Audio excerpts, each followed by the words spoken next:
So there's this story of his called The Tiny Sacred, and it's from his first collection, back from when he was younger than Conrad is now, I think.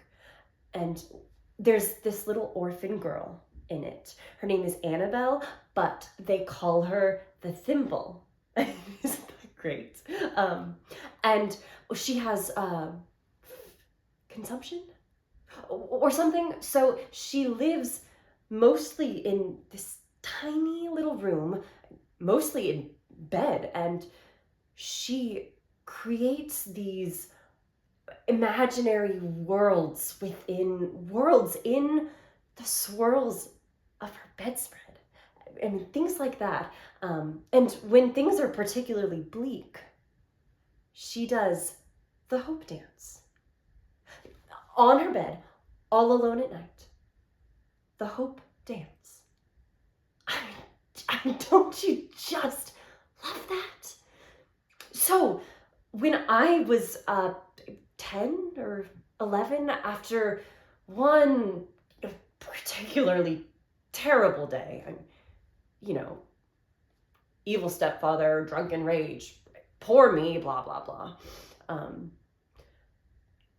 One night, I got up on my bed in the middle of the night, and I did it. I did the hope dance, and I instantly felt better. He gave that to me. He gave me that gift, and now he's right here. And I think he likes me. Me. When I was talking to him, my knees got weak. You know, that is the thing. That actually happened. My knees got weak. And he touched me for 2 seconds, right here. And I swear it burnt me. I mean, what am I supposed to do with that?